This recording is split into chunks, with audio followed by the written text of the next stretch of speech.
2023 will be a year to forget for countries reeling under high debt burden.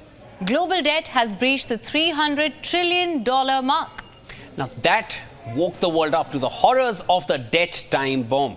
But will 2024 provide any respite? Let's find out in our final segment on the show. $307 trillion and counting. That's the total debt burden on countries in 2023. Let the number sink in. This burden is shared by households, the private sector, and the governments.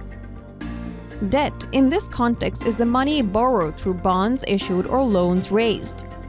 But what is more worrying is the rise in public debt, also known as the borrowings made by the governments. That has risen by 40% since the COVID-19 pandemic. Public debt is set to reach $97 trillion this year.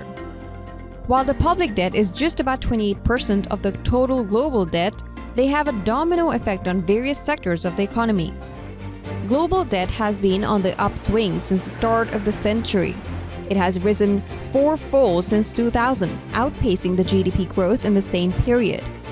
But the COVID-19 turned out to be the tipping point for global debt. That's because countries began borrowing to keep their economies running. This has led to increasing fiscal deficits and greater debt burden. The Ukraine war and the subsequent economic slowdown has only made matters worse. Developing countries are now facing the heat from rising debt. Developing countries owe almost 30% of the global debt. And China, India, and Brazil constitute 70% of that total.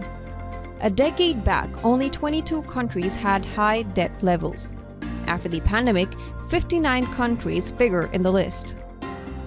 Emerging market economies have higher borrowing costs than the developed world. This adds another dimension to the crisis that could bankrupt poor countries.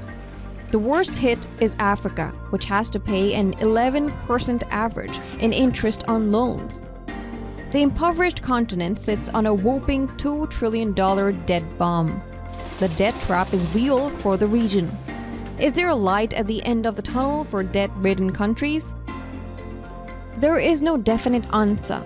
The recent G20 summit in New Delhi addressed the issue at length. The World Bank and the IMF seek a global framework for debt relief. But a lot would depend on China, a major creditor in Africa. Zambia and Ghana have provided glimpses of China's role in debt restructuring.